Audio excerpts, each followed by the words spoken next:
Thank you for joining us, Ms. Martinez Ferrada. On your website, Hi. you say Montreal is in decline, and quote, you say Montrealers are tired of everything in Montreal. Do you really think Montrealers are tired of everything in Montreal? Is it as bad as that? Well, yes, citizens, that's what I'm hearing. They're tired of the fact that it's difficult to get around, that the city is not as clean as they thought before, and that they don't feel safe as they were, before. So yes, there is a lot of frustration right now in the citizens, and I think the city needs to do better. Anything good you can say about Montreal then? Oh my God, yes. I mean, Montreal is the biggest city of Quebec. Is the metropolis of Canada. And I think we have so much going on for us, and I think we can do so much better in terms of artificial intelligence. Our festivals. We have so many good things that we can look for the city, and of course, we can rely on ourselves on these great things that we have, but do so much better because we have what it takes to be a great metropolis and give its citizens a neighborhood where they're proud to live in. The issue of linguistic rights, very important to the English community in Montreal. What is your commitment to them? Under your administration, will they always be guaranteed essential services in English? Well, absolutely. We have to remember that we're a francophone city. It is protected under our charters of Montreal. It's the first article of the charter, and it's one thing that gives us the competitiveness as a city because we're this big francophone city.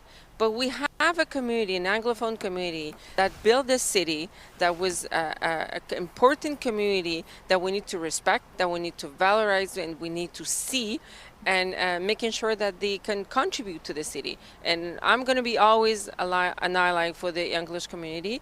And I think, we have to do so much better in terms of the relationship we have with the English community in Montreal. What do you think Montreal's biggest problem is right now, and how would you fix it? Housing, homelessness, security, cleanness. If we don't do that, we have to make sure that we give Montreal the capacity to have ambition. And to do that, we need to tackle the basic services of a city and also make sure that Montreal citizens that are sleeping in the street right now get the service that they need, get the housing that they need, and we have to make sure that we're not losing anybody to outside of Montreal. We have to keep our families and our young in Montreal. We're losing a lot of people for the suburbs, and we have to make sure that we're keeping them here and are making sure that every citizen sleeping on the street has a roof over his head. If there is one single most important thing your party is offering that the other parties are not offering that would improve the lives of Montrealers, what is it? I want to incarnate the change. I think I can give to citizens the change that they're looking for.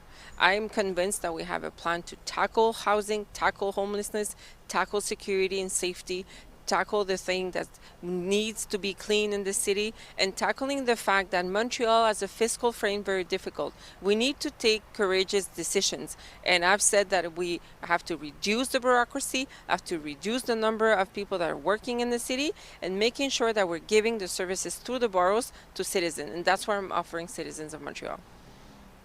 You know that there are always so many promises made during election campaigns. Mm-hmm. What assurances do we have that you're going to keep your promises?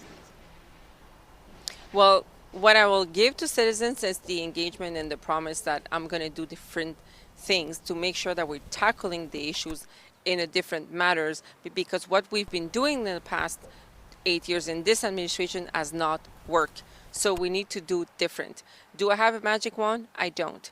But what I have is a commitment to serve the Montrealers. I resign as a minister on the federal government to come back to the home and town that I love, which is Montreal, and to serve Montreal in a different way to make sure that we're tackling the issues that are important to them. Okay. Well, thank you so much for taking time to speak to us today, Ms. Martinez Ferrada. Thank you so much.